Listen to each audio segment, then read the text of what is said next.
Les derniers jours ont été marqués par les déboires de la banque helvétique Crédit Suisse, une banque qui est considérée comme une banque systémique, une des 30 plus grandes banques à l'échelle mondiale.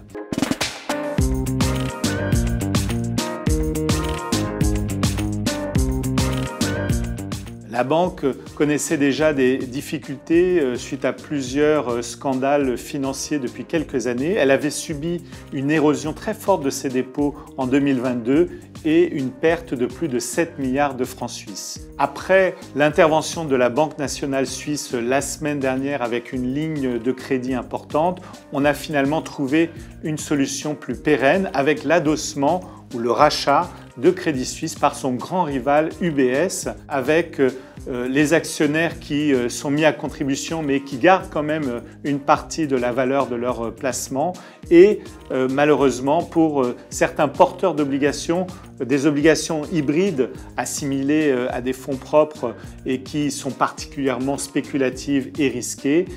celles qu'on appelle les AT1, eh bien ces porteurs subissent quand même une perte de 17 milliards de francs suisses pour finalement assurer la pérennité de cet assemblage entre Crédit Suisse et UBS. La Banque nationale suisse, par ailleurs, affirme une nouvelle ligne de crédit au nouvel ensemble de près de 100 milliards de francs suisses et garantit à l'acheteur les pertes éventuelles découvertes sur le bilan de Crédit Suisse à hauteur de 9 milliards de francs suisses. Tout cela a ramené un certain calme sur les marchés avec des valeurs bancaires qui cèdent moins de 1% aujourd'hui en Europe à la clôture et un marché action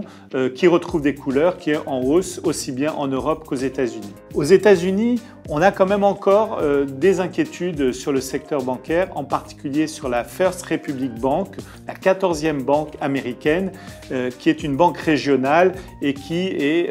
également fragilisée par des fuites de dépôts depuis un certain nombre de mois et de semaines. On a trouvé auprès d'un certain nombre de grandes banques américaines qui avaient bénéficié de cette situation un consortium apportant une trentaine de milliards de dollars de dépôts. Et donc la situation est fragile mais relativement stabilisée. Mais c'est vrai qu'on s'interroge sur l'allègement des règles prudentielles accordées aux petites et moyennes banques aux États-Unis par rapport aux grandes banques qui, elles, sont solidement surveillées par les autorités bancaires. Aujourd'hui, on est dans une situation où finalement les marchés, par ce stress bancaire, rappelons que les valeurs bancaires ont cédé près de 17% en l'espace de quelques jours, eh bien les marchés ont un peu fait le travail des banques centrales et même si la BCE la semaine dernière a quand même remonté ses taux directeurs de 50 points de base, on s'attend à ce que la Fed ne remonte que de 25 points de base ses taux directeurs à sa réunion de mercredi. Un calme relatif qui revient sur les marchés qui, rappelons-le, pour les marchés d'actions sont encore en progression de l'ordre de 3-4% depuis le début de l'année.